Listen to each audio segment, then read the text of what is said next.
Good morning from Panhandle Outdoors, America's only daily outdoor TV show. Your source for fishing, hunting, and information for folks who enjoy the great outdoors. Now sit back, relax. It's Panhandle Outdoors. Good morning, folks. Welcome to Panhandle Outdoors. I'm Winston Chester. Glad you're here this morning. Got a big show lined up. But first, our weather brought to us by Haney Technical Center at the corner of Baldwin and Highway 77. High today, 89 and low 79. Got that perfect 10 degrees in between, but these highs have been, it just seems like it's been hotter than 89, but really the water temperature now has dropped a little bit down around 87, 88 degrees, so it's not quite in the 90s like it was. Take a look at the river reading brought to us by Sandhill Seafood and Restaurant up on Highway 77, just past Bozeman. They've just got some good fresh seafood, folks. They're locally owned, locally operated, so run by, check them out. That place called Bluntstown is at a 5.8 this morning. And take a look at the Choctawhatchee at Caryville, 7.1. Let's go to our tide chart brought to us by Kent Forest Lawn Funeral Home and Cemetery. We're looking at today is Thursday the 17th, first day of school for Bay County kids. We're looking at the high tide at 6:56 this morning and a low tide at 5:39. This is starting, we talked about this early part of the week. We have 3 to 4 days of really good tides. We have this high tide in the morning. And really you want to get there, now just stop and think about this. If you're going to fish this weekend, next couple of days, you really want to be there at daybreak. I'm telling you at daybreak because the tide's still going to be coming in and it's going to be peaking out right there after daybreak, about within 45 minutes or so. That's going to be some really good fishing. And then it's going to start falling. It's going to be a good drop off if you want to do some inshore fishing. That looks real good. Okay, let's look at our, well, let's see. That's all. We're going to take a break and we'll be right back. Okay, welcome back. Don't forget tonight, the FWC, the Goliath Grouper Workshop will be at the FSU campus there. Starting at 6 o'clock. If you get a chance to want to talk about it, run up there. I may try to make it. We'll see. I'm a busy man this day and time since I've retired. But anyway, that meeting's always important for public input. Also want to mention the, I was just telling Jeff, I have a spider bite. I've been in the woods about 3 times in August. And August is absolutely the worst month to go in the woods. Don't ask me why I did. I just, sometimes want to go to the woods, and I was really looking for snakes, but I ended up finding spiders. So I ended up getting a spider bite. You don't know it until about a day or two later. And anyway, about a week ago, I still have. In fact, I can show it. Well, I don't guess you need to see it, but I've got a spider bite, and it's not it hasn't gotten any better about a week. If it don't get better the next couple of days, I'm gonna run and get it checked out. But always be careful, and when you take your clothes off and on, always wear loose clothes anyway, but just be careful of spider bites, because what happens, you run into the web or something, and they'll end up getting on your shoulder and crawling, and you don't know, and they crawl back down, then crawl up your pants leg or something. I got bit on the inside of the right above my knee. So anyway, just be aware of that. Now, speaking of doing outdoor stuff, everything I talk about on the show on outdoors, I participate in it or have in some part of my life, but camping is still one of the most loved things we've ever done, even starting as a kid. So the last couple of days, Gail and I took our granddaughters, Maddie McKenzie, out to the state park for a camping trip. And we just had a wonderful time. They're getting ready to start school by today, but I want to thank Bill Allen and Greg Brudnicki for taking the show for me yesterday. I could have run into town, but it was just too comfortable out there. I just want to mention to you that, how much fun it is, when you go camping, and if you get out of the habit, if you've been, a lot of y'all have gone before, sort of got out of the habit of going, some of y'all are just starting to go, but I just want to encourage you to keep on camping. Don't stop camping. Camping in itself, I taught in my outdoor class, I put like a 4-day unit in on camping, and we'd actually put the kids in groups, and they would get together a group, and they'd have to plan like a weekend camping trip from Friday afternoon to Sunday, and they plan their food and who's bringing what and all that, because it's so realistic. And I came to find out too, I did a little survey, how to always test people and all. About 80% of my students had never been camping before, and when they became seniors. So they really enjoyed it. They would get together a group, and their final exam or test I would give them would be actually set up a campsite there at school on outside the football field or in the woods or something, and they really did a good job. It was fascinating seeing them do it, and always some of the kids would end up towards the end of their senior years. A lot of them would go out camping on the first camping trip out at San Andrew State Park. So I always felt good about that. and some of them still do it. So what I want to tell you, what I want to encourage you to go ahead and what we did, we went to the state park, and which I told you about state parks before. Out there at St. Andrew, I rented one of the, first of all, when you're camping, I use the phrase, you become one with nature. You really do. You get away from you get away from television, you get away from all that bad news and all that mess on TV that all you just, you get bombarded with it. You get away from that. You get closer to your family. We get in there and we don't have, we have our phones and all, but we're not like this all the time. We ended up playing board games. One night we played Monopoly, and one night Shanghai and Clue and all those board games. So those, and it was such quality time we spent.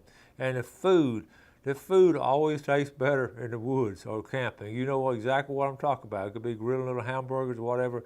And you get to sit outside and eat, and it's just the camping experience itself. Gail and I were talking about what special times we have at Madam McKenzie, because you know how fast the kids grow up. And we, went snorkeling out at the jetties and swam around. It's all kind of, it's just really neat. I've been snorkeling at jetties almost, over 40 plus years, and every time I go out there, I just get a thrill out of it, because it's just a beautiful place. And also in camping, you always run into some what I call cool people. I guess if they're camping, most of the time they're pretty cool people. And I go up and Gail always just rolls her eyes when I see some people. I go up and start talking to them. I don't meet many strangers, and especially when I see a situation when we're driving in the campsite. I saw about 3 or 4 tents here and 3 or 4 tents over here, and I'm thinking, wait a minute, this is August, the middle of August, and they're tent camping. And then I see a big old canopy on the next campsite. So I realized they're all together, and it didn't take me long to figure out. I saw a lot of young people there. It was on the van it said Purdue University, and after I set up camp, I came back down and talked to them, and they were from Purdue. It's marine biology classes, and there must have been about 25 of them, I know, and they're all scattered out in the tents. They were at St. Andrew State Park for 10 days. They just left this morning, but I did a little interview with them. It was fascinating. They drove, it's a 15-hour drive, but they just overwhelmed and I just loved it. I had them raise their hand. How many was first over? About 70% of them was the first time ever in this area. And it was just fascinating. It made me think about all this natural beauty we have, and we got people driving 15 hours just to go up there, get in the water and look around, and we can go up there within 30 minutes, an hour, and be there. So, camping, the people you run into and meet is just really fascinating. And in addition, there's always, in the state park, always just some really good wildlife. I know the girls got to get up real close to some deer, and they're fascinated. We sort of take it for granted because we see deer and gators and stuff like that all the time, but most people don't get to see that. So when you take them camping, they can get real close to it. They can see, 2 different times an osprey, 2 different times flew over to our camp and where they fish, I'm talking about what good fishermen they are, but you just don't see that every day. So you have ospreys, you got eagles out there, you got all kind of nature you can actually be around, not just see it on TV and all. So I want to encourage you to camp. Maybe not camp in August, because that's the toughest month of the year again to camp. It's hot, but if you got a fan and everything, we didn't get hot and all because we just stay cool and all. But it's just a lot of fun camping. I just want to encourage you to do it at St. Andrew State Park or St. Joe State Park, or we've talked about all the state parks around here. It's really, really nice to do that. So, we just, in fact, Gail didn't get to do all my stuff on the computer. I got handwritten notes, so if I'm stumbling through things because I got my notes all confused. So let's take a break. We'll be right back.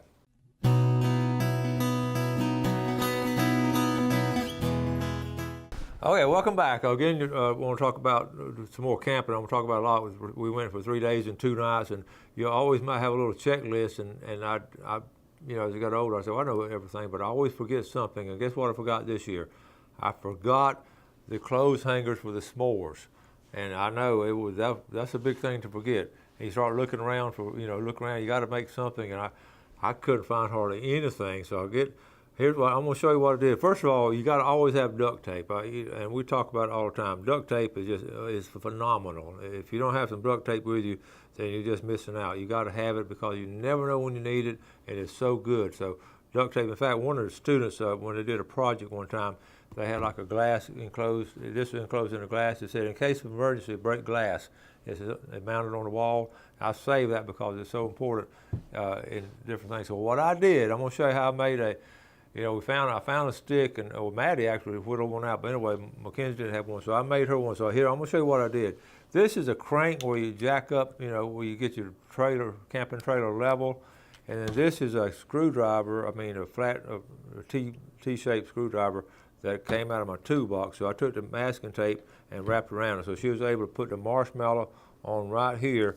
And so we was able to stick it in the fire and roast it like that. So it did work, and thanks to duct tape and all, we got a kick out of that. But I wanted to just share with you one thing about camping. It helps your creativity. You become innovative and adaptive, and actually, you really end up doing things that you normally wouldn't do. It makes you think and all. So that's why I always have duct tape with you. Okay. I also want to mention one of the things. Let me mention this. I was fascinated at looking at, every time I go camping, I look at the campers and all, and one of the things I could see, there was just a lot of campers and a lot of different sizes and all. I was thinking to myself, camping has been so popular, so I talked to some people that had small campers, and now they're having, they got solar panels on them. They, of course, they have all kind of hookups for Wi-Fi and all, so I was fascinated with it, so I was talking to some folks and all, and actually went online and looked this up yesterday. RV sales, these camper sales, have gone up 20% recently, and what after 2008, 2009, everything bottomed out. And I was looking up, and a lot of these RVs, these campers, are made in Indiana, around Elkhart, Indiana, and I found that out. Why? So I found it all kind of Winnebago. A lot of places are up there, all kind of different companies, not just one company in that part of the country. And the reason why, because of the Amish community is very prevalent in that area of Indiana, and a lot of those people are really good at carpentry work. And of course, they're on time and they're going to work, 5-6 days a week. They can really count on them as a labor force, but their carpentry skills are so strong. And that's why a lot of your campers are made in that part of the country. And the reason the sales have gone up, because here's what's fascinating: the millennials are really getting into camping now. And it's because of the innovations and everything, and the lightweight. A lot of the millennials aren't getting these huge motorhomes like a lot of the, a lot of the folks in their 50s and 60s are getting these big motorhomes and all. But the millennials are getting the small ones, pull behind them. They have a kayak rack on them or something. They're very adaptive to different kind of outdoor activities. So I was fascinated in watching some of the things they did. So anyway, I have some pictures. I want to, if I get this set up, but the sales of them are really going up. One of the things, the unemployment rate in 2008, 2010 in Indiana, in that part of the country, was at 20%. Now the unemployment rate is less than 3%. So that tells you how many. Can you pick it up there, Jeff? Okay, that tells you how many folks are working now. So I want to show you. I was getting back to duct tape. I want to show you some innovations from duct tape on how you can do different things with duct tape. Okay, I'm just going to go through. Okay. The different things duct tape will help. Okay, check this out. This is a boat. Remember this guy on Mythbusters? He built this boat, and it would actually float out of duct tape. Okay, so that's one thing you can do. I'm just going to list some things to do. You can make a do-it-yourself field stretcher. If somebody's hurt, now this would be for backpacking and all, but this is not a bad idea, really. If somebody's really hurt, you got to get them out of the woods. If you're back in Tate's Hell, you got to get them up out of there, and a helicopter can't get in. Okay, how about butterfly bandage strips, and anything to help you out on that. That works on there. A sling. Okay, these are some first aid situations that could really help you out. I got fascinated looking this stuff up. They got some blisters, which is not hard to do if you walk a lot. I haven't tried that, but that might work. Arrow fletching. If you're out there trying to hunt for your food and you lose your fletching, you can actually make fletching from duct tape. This is funny, to turn your ordinary shotgun into a survival shotgun. So you can mount a knife in the front. You can tape a flashlight on it. Look, a pistol holster. There are all kinds of things you can do. I wouldn't really want to put that duct tape on my gun unless I had to, but that's not a bad idea in a pinch. So I've got a couple more knife sheath. That's the black duct tape there.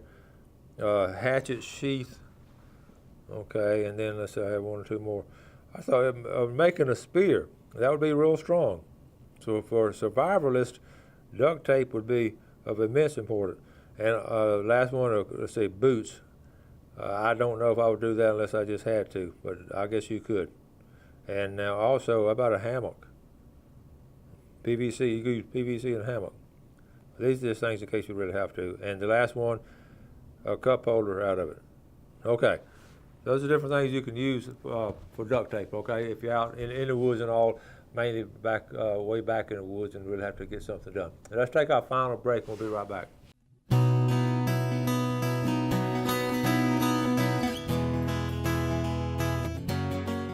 Okay, welcome back. Let's take a look at our fishing game time today, brought to us by Blue Water Outriggers in Port St. Joe, 8:52 a.m.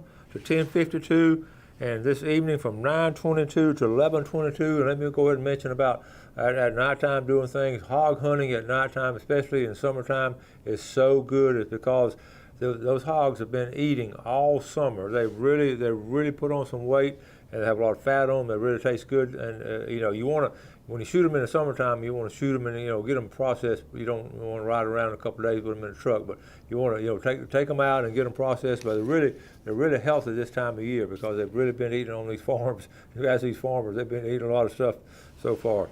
I also want to mention the mullet. I was at a jetty snorkeling and all. I've seen some schools of mullet come by. And I was thinking, they're feeding really good too. So it's only a matter of time for some really big mullet starting. A few people are doing it now, but not many. But it's about that time. I've mentioned it 2 or 3 times.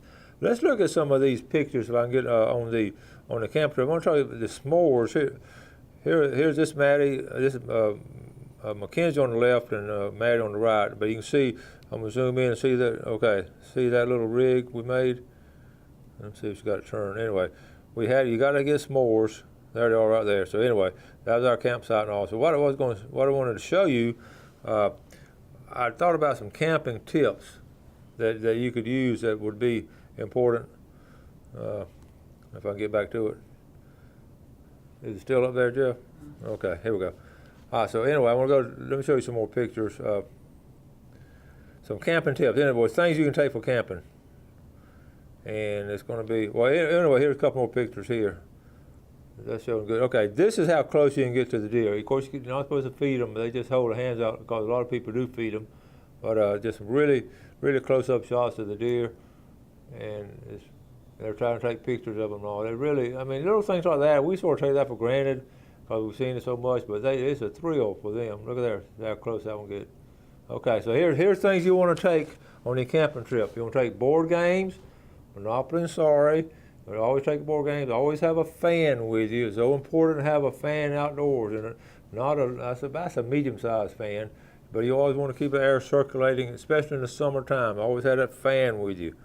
Okay. You also want to have.